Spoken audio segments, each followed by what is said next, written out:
कल हम लोग सीखे थे कि प्रकाश का अपवर्तन किसे कहते हैं। एक बार फिर से उसको रिवाइज कर लेंगे कि प्रकाश का अपवर्तन क्या होता है। बताए थे कि जब कोई प्रकाश किरण एक समांगी माध्यम से दूसरे समांगी माध्यम में जाती है तो अपने मार्ग से विचलित हो जाती है। प्रकाश के अपने मार्ग से विचलित होने की घटना को प्रकाश का अपवर्तन कहते हैं। अब हम लोग आज पढ़ेंगे अपवर्तन के नियम। अपवर्तन के नियम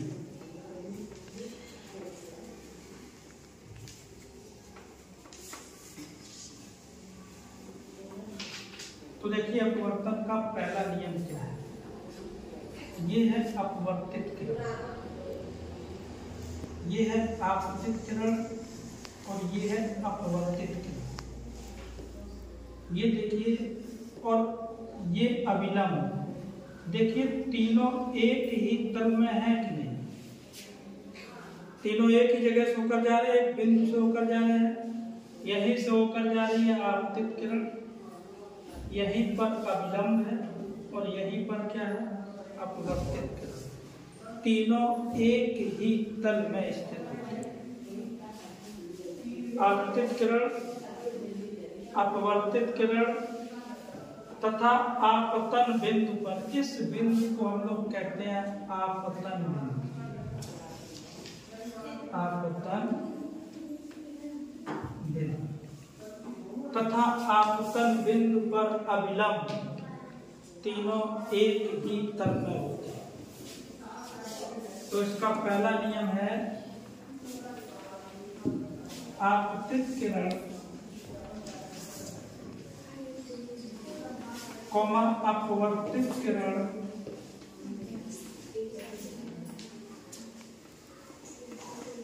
व आपतन बिंदु पर अविलंब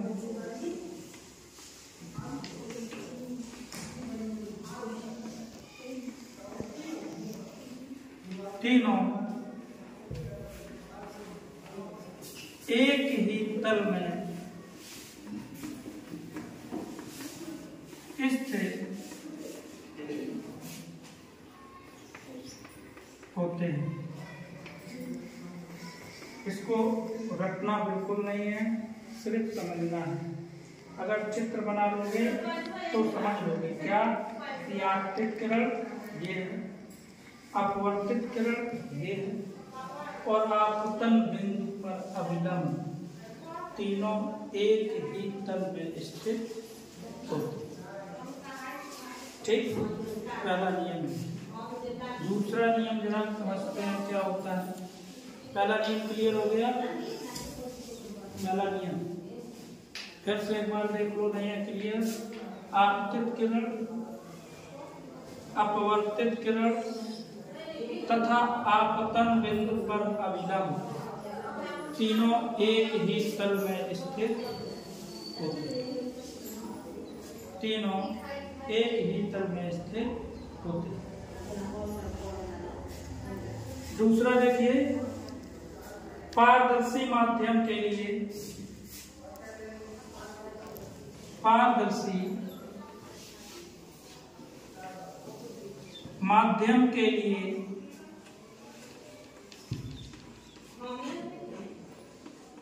पारदर्शी माध्यम के लिए ये देखो, कल हम ये वाला माध्यम बताए थे। ये वाला कौन सा माध्यम है? पारदर्शी माध्यम। ऊपर सकल माध्यम, नीचे विरल माध्यम। इसका उल्टा भी हो जाता है, ऊपर विरल माध्यम, नीचे सकल माध्यम। लास्ट क्लास में इसकी चर्चा हुई। तो अगर ये यहाँ से समझ में नहीं आता है, जो कल वाली क्लास हुई थी वहां पर पीछे जाकर देखोगे तो समझ में आ जाएगा। तो पारदर्शी माध्यम के लिए ये जो माध्यम है पारदर्शी, और पारदर्शी माध्यम कौन होता है? जिसमें एक तरफ से दूसरे तरफ देखा जा सके, जिसके आर पार देखा जा सके। जैसे कांच जो होता है उसके आर पार देखा जाता है। तो पारदर्शी माध्यम के लिए आपतन कोण की ज्या, आपतन कोण की ज्या, ज्या मतलब होता है साइन। आपतन कोण की ज्या, आपतन कोण की ज्या मतलब आई की ज्या, और हम लोग यहाँ ब्रैकेट में लिख सकते हैं साइन आई। ये हो गया आपतन कोण की ज्या। तथा अपवर्तन कोण की ज्या, अपवर्तन कोण की ज्या, और अपवर्तन कोण क्या है आर, तो साइन आर एक नियतांक होता है या नियत होता है।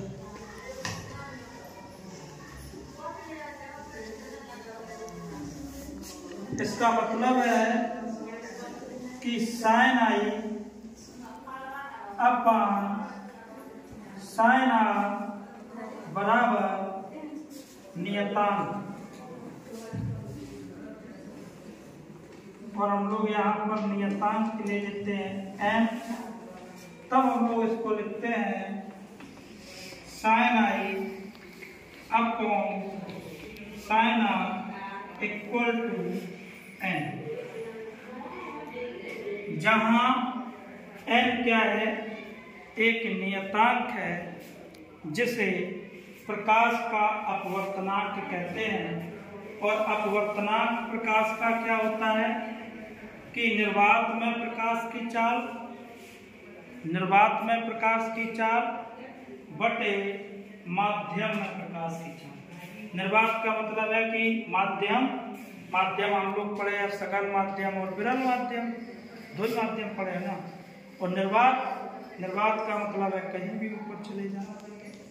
ठीक, तो ये बात समझ आई।